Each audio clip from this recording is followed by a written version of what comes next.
timestamp. It is June 9th, 2026. Yeah, it's close to midnight. About 10 till.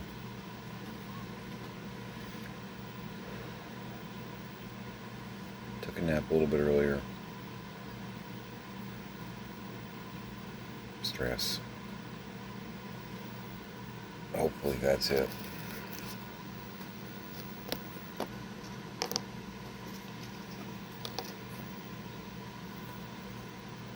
Don't really have any other symptoms exactly. I mean, other than the norm, tense. Because I'm kind of playing the clock on this one. Because, for those of you who didn't know, somebody did a high-ticket return on me on eBay, and I don't typically keep a lot of money in that card, the card that I do eBay with, so I'd already paid bills and whatnot, so without warning, returning it. And there's nothing wrong with it. I checked it. He sent back what he ordered. I don't know why he didn't communicate with me. It's a little confusing because he asked a couple questions before he actually haggled with me. He had it like maybe 24 hours and then returned it with no comment, no question, except the return has been initiated prompt or whatever through eBay. And the reason given for the return was ordered by mistake. And it's like, you asked a couple questions, haggled with me, then purchased, and you ordered by mistake. It's like going through the drive-thru, talking to the sign, talking to the window, and then getting your order through the window and saying, wait, I changed my mind. It's like, well, if there's nothing wrong with it, you had several different steps along the way where you could have backed out of this arrangement. It's just very confusing. It's kind of jerky, But it left me flat because I don't have enough money on that card to actually accommodate the return.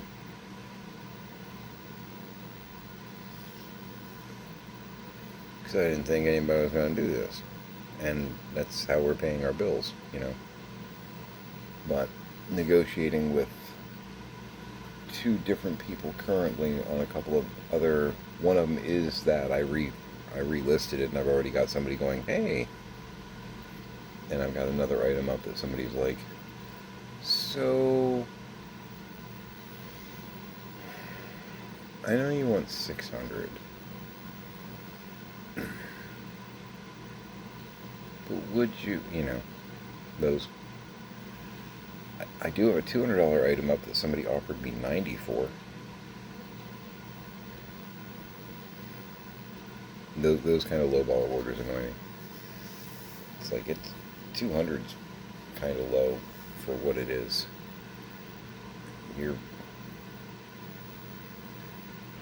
I'm not so desperate as to actually give things away. I'll bounce back from this somehow. I think. Yeah, I should be right. If I sell either one of these, I'm good. If I sell both, I have a bill that I can pay, Okay,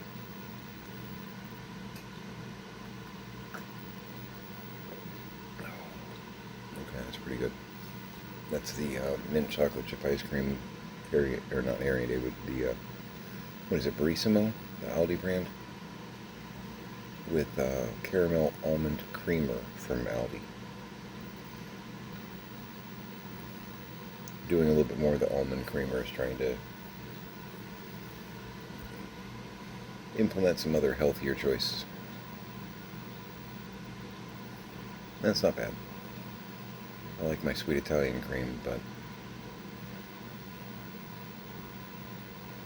it's probably better for me, right? The scratchy throat thing has come back. Hoping it's not, something serious. You know,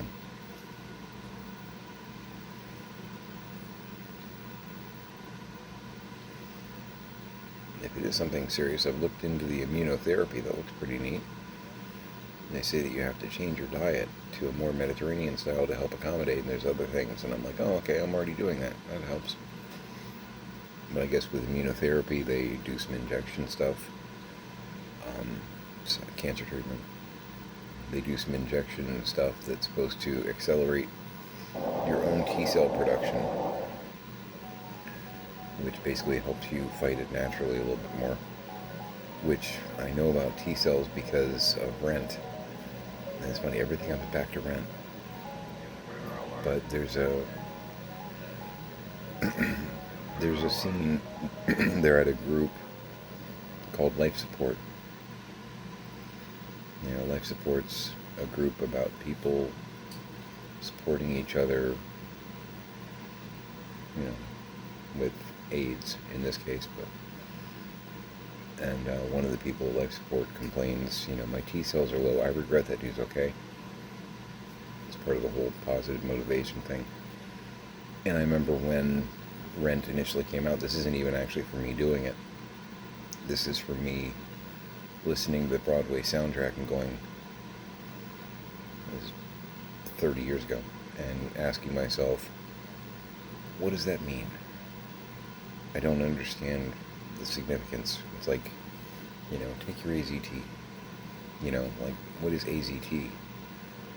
Because even though I was alive during when Rent would have taken place, because it probably took place for like 1989, within the fictional world, I know it didn't take place. But these are things that I was doing theater at the time, but I wasn't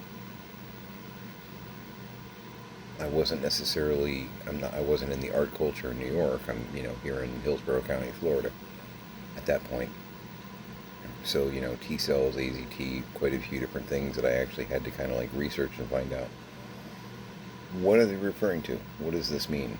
What's the relevance? Because I like to understand the shows that I'm, you know, listening to. And then doing the show many years after that. We did Rent, 2014? I think. Something like that. I actually knew, you know, what the script was talking about. I actually had to explain it to some of the my castmates, but, you know, not like I had to explain it to my castmates. And I was more than happy to, because a lot of them were in their 20s.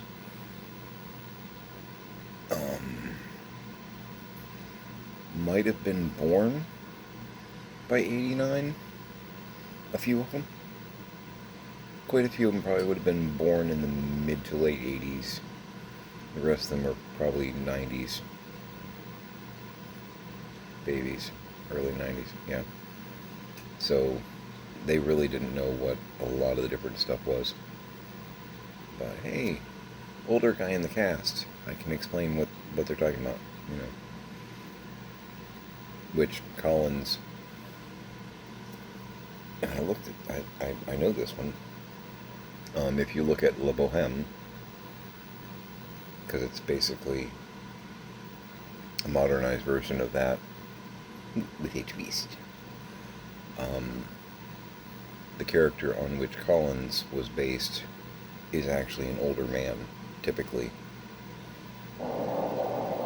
He's like an older grade philosopher kind of character. So Collins can actually be older, and it's still very much within, you know, the meta, the canon and whatnot. Which means I could go back and do Collins again, and it wouldn't, from a, I don't know if you get me on this, from like a thematic standpoint, not weird.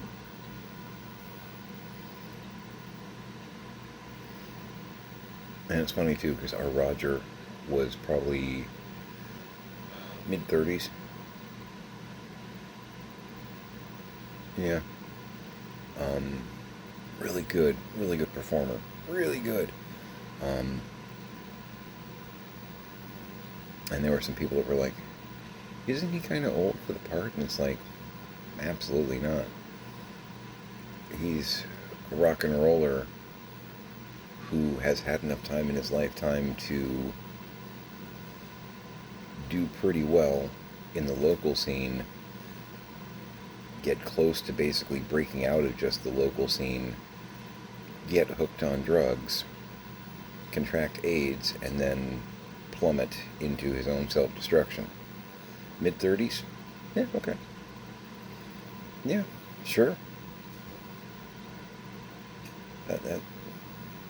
That kind of rise and fall is more than a month. You know what I mean? We typically, if you've never done theater,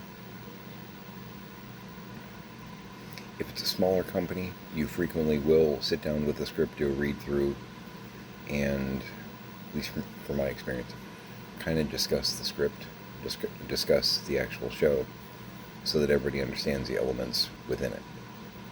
It's the way I've always done it. It's the groups that I've always been in. You know, you sit down, you do a read through, and you've seen on like YouTube, you know, they'll show snippets of, you know, Hollywood, you know, doing a read through of a script for a TV series, you know, and all the cast members are sitting around in their street clothes and their bifocals, reading the script and laughing and talking about things. It's a read through, and you have that moment of, okay, I have a line here, and I'm not going to lie, I don't know what I'm saying. I feel like this line, it's in the script, so it obviously has meaning, but I have no idea why I say what I do here. Can someone please explain this to me? You have those moments.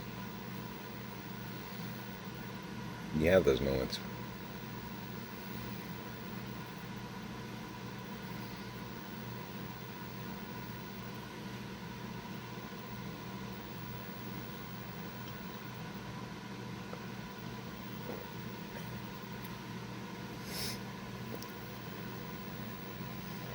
Like I maintain, I'm going to let you in on a deep dark secret. I maintain that Frank-N-Furter was actually kind of falling for Brad.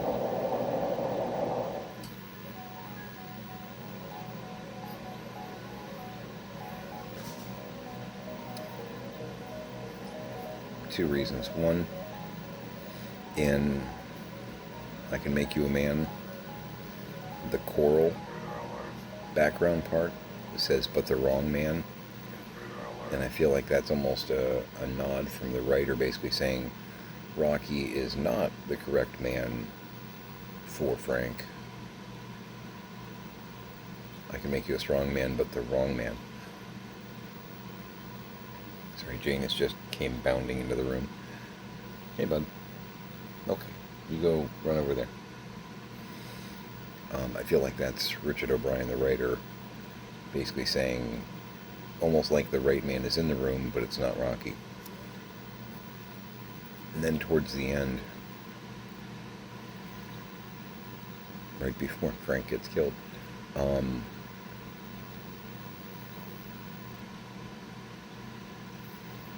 Brad sticks up for Frank-N-Furter. And Frank-N-Furter's response is, "Oh, Brad." And I almost feel like that was that's the way I played it. I don't remember if it's in the film, but I know it's in the show. I almost feel like it was a Frank-N-Furter kind of like my knight in shining armor kind of, "Oh, Brad," you know, that moment of, he cares about me. Does it make sense?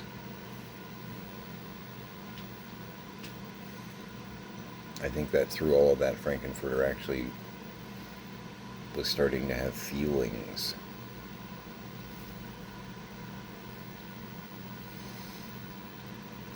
And I say that jokingly because Frank-N-Furter, he's not a creature, he's a creature of feelings, but actual emotions, not so much. Pretty much a hedonist, you know. I like to refer to him as a trisexual in that he will try anything, you know.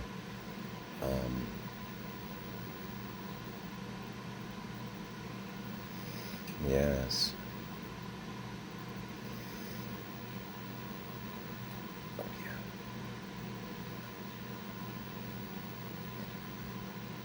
But I do think I'm going home also, because the way I played it was kind of him actually being honest for the first time.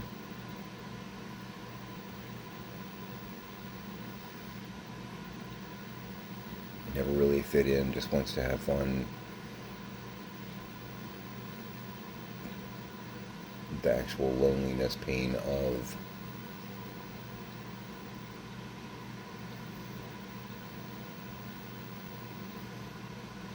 not being a real part of what's going on around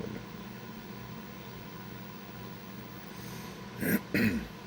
Because it can be a throwaway song, or it can be done with almost introspective heart. And that's the way I played it. And I actually made a couple of audience members cry who were really familiar. I got slapped on the shoulder by an audience member who loves the movie, had seen the show in various incarnations. She wasn't trying to hospitalize me, but she slapped me on the shoulder and she was like, "You made me cry for Frank-N-Furter." I never thought about that song that way. You actually made me cry for Frank-N-Furter. Did you do that? Yeah. Made you look at it a different way. Cool. That's the way I see it. Because in the film, it's almost like Tim Curry's having a hallucination. Really good acid. I don't know. Mushrooms, maybe? He spent too much time in the Zen room.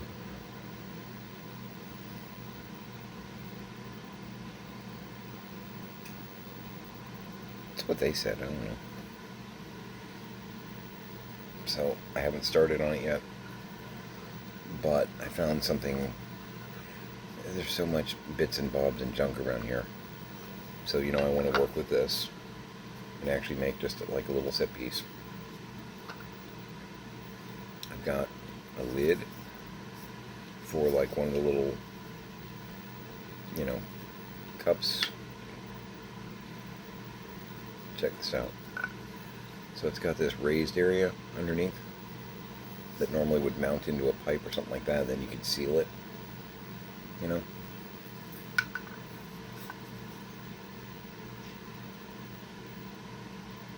Perfect fit. That fits inside that groove perfectly. So with those holes, I'm actually going to pop a hole, and if I can find, I think it's called a metal screw. It's kind of looks like a giant bolt on top. Park those into there. They'll look like the giant bolts that would be on something like this. And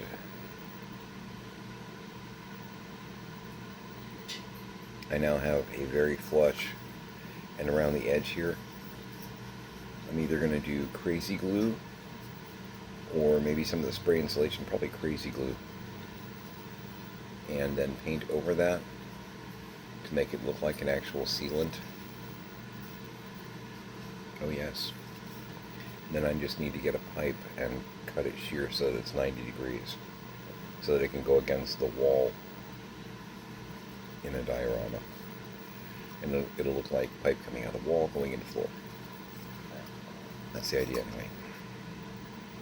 I found that earlier today and was like, I don't actually need this. I wonder if, oh my god, I had that moment. Yeah. So that's cool.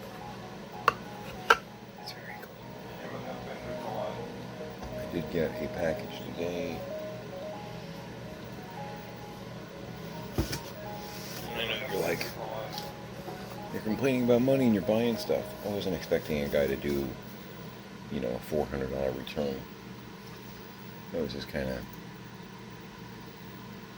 shitty. That's what it was. Spend a lot of time haggling with me just to turn around and put it back in the mail.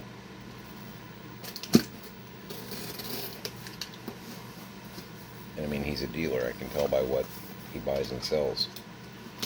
He buys this kind of thing all the time.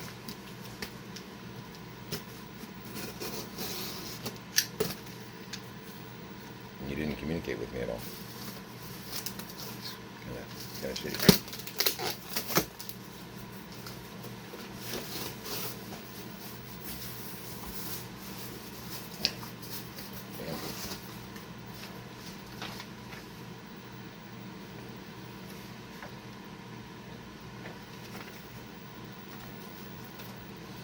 It's a very subtle thank you note.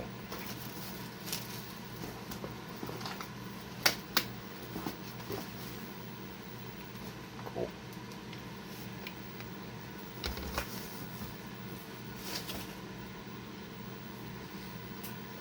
Trying to get a few more of these, so got a really good price on it. And importantly, it has the canopy, which I have come to find out a lot of them are missing the canopy lid, and buying them by themselves is typically $15 or $20. That makes it rather difficult,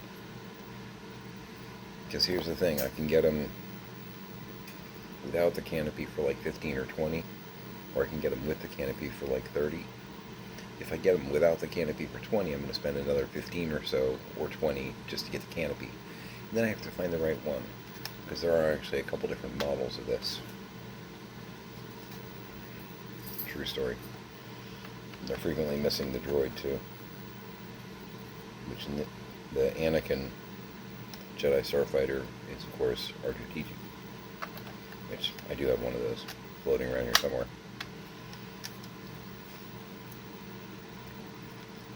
It looks like it's in pretty good shape.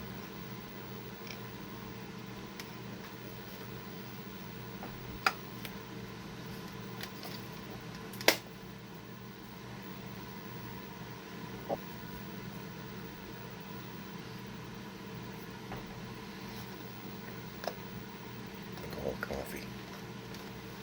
But yeah, no, it's in pretty good shape. Landing gear seems intact, functional. Canopy lid, droid. I think I paid $30 for it.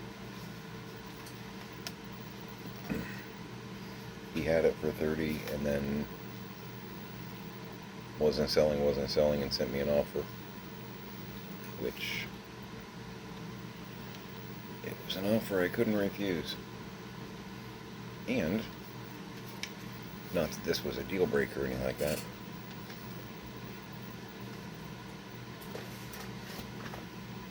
It was funny too, because in the listing he was like, free droid pilot, no Anakin, which I don't care. I've got like 6 Anakin figures and whatever. It's a pit droid, I think, right? I've actually always wanted to get like a few of these, and I think this might be my first one. I don't think I have any. It was just funny. It's like pit droid pilot. Yeah, that's not a thing. Not knocking it. I just thought it was funny. Ah, yes, the pit droid pilot. Nope. Have you seen these guys? That's a horrible idea. But they're cute. So it came with a free pit droid pilot. Sure. Is that like shorter than the other? But it's just kind of bent in a little bit. It's probably just bent in a little bit. Yeah, see, with these feet, they have an excuse for not putting a hole in those. Because that would be the entire ankle. You would lose stability bad. Other Star Wars figures, though, holes in the feet. It's a great idea. Great idea.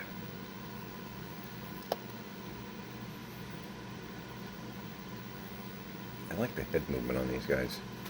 Just kind of a ball socket, but it gives like full rotation. You can actually have like sort of personality and expression, which is kind of cool. I like that. Yeah, I got a pit droid. Well worth the $30. No, it was bonus item. I don't think I'd pay $30 for a pit droid. This is another one of the Dollar Tree Final Faction figures with, I said they have attachments that you can put on. So that's just him by himself with one of the weapons or whatever. But then holding back, post, stick on back.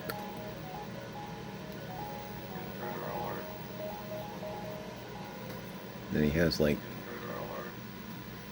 I'm not sure if they're supposed to be weapons or, I know there's some things that have like eyeballs on them and whatnot, but these guys are, they're just cool. They're cool. This is an action figure line that they should have continued and expanded on even more. That would have been swell.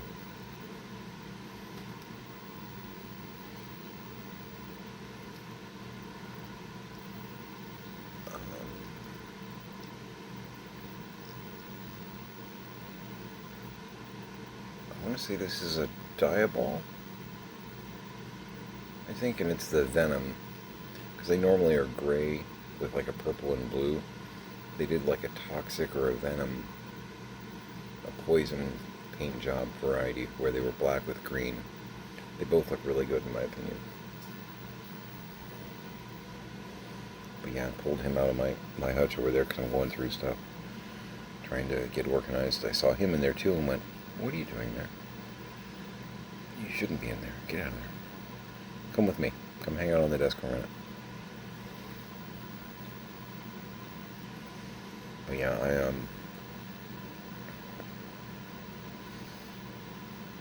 took a nap because I needed it.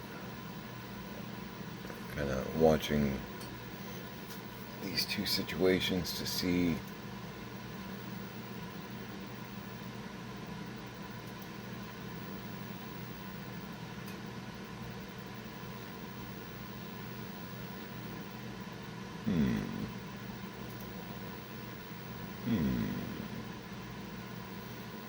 okay. If one of these two sales will get me out of the pickle that I did not ask for.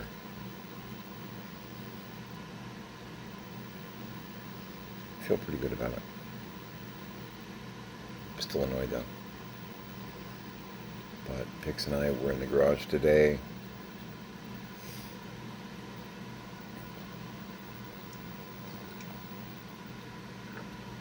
That's pretty good. Went through several totes of plush and or fabrics. Thrown away a lot of nasty plush, which is hard for me, but not hard for me, just because a lot of the plush that we threw away today are like moldy and dirty and musty, and you can tell they've been in a horrible place for 20 years. They're not worth attempting to like clean and resell. I don't even know that you can recover them. Sometimes stuff's broke, can't be fixed. But we did find a tote worth of some plush that we're going to try and recover, I think. There were a few Cabbage Patch, some Garfields, some Simpsons, some IP, like licensed plush, whatnot, that aren't too bad. And then there were some that, nope, you know, some of the, some stuff you can't come back from. But yeah, we went through a bunch of stuff out there, trying to get the garage squared away to create room. One brick. I went through some totes of glassware, because, yeah, and after going through like 4 totes of glassware, I'm like, I'm droopy. Oh yeah, I got up really early, and I only had like 5 hours sleep. Yeah, that could do it. I'm gonna grab a nap. So, grab nap. Yeah, I think we'll probably have about, still recovering from my nap, about 6 or 7 totes to get stored somewhere, and we probably threw away 3 or 4 or 5 totes worth of what is legitimately garbage. I love the way Hugo Weaving says that word in The Matrix. Garbage. This always tickled me. It's comparing files with Neo. Sound stuff, man, sticks in my head. You help your lady neighbor with her garbage.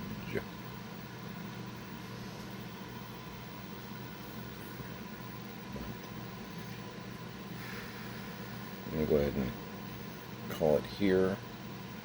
I'm going to take a shower at some point. That'll probably help vitalize me a little bit. And I could use one, frankly.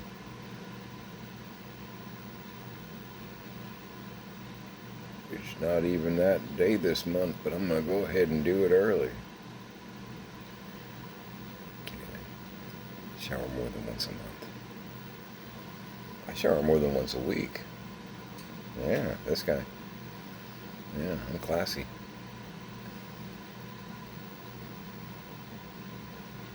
I'm okay. More or less. But yeah, I'm going to start boxing up some of the cookbooks that are on the garage shelves to create room for other stuff that we need to store. And slide puzzle from hell, man. But I've got a plan, and it should work. But it's still sloppy and slow, you know.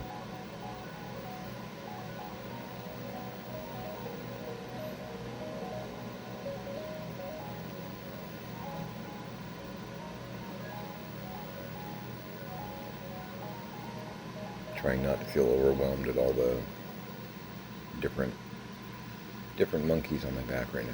You know? Just keep working on some of the stuff that I know I can work on, and try not to worry about the stuff that I can't fix, right? It's hard though. Anyway. I'm crossing stuff off my list, man. Yeah. I got PVC piping all over the master bedroom. I need to do something about that. That would be smart. Just everywhere. Because, of course there is. Alright. I hug your parents. I hug your kids. Make it a great day. Oh, got gas today. Just as a timestamp thing. Our car is snobby, so we have to do the super premium unleaded latte with a cherry on top. And it was $4.89 a gallon. So it's not $5.38 anymore, but it's still really close to $5, and this is among the most expensive gas I've ever had to buy. So, good job, dude. Anyway, make it a great day.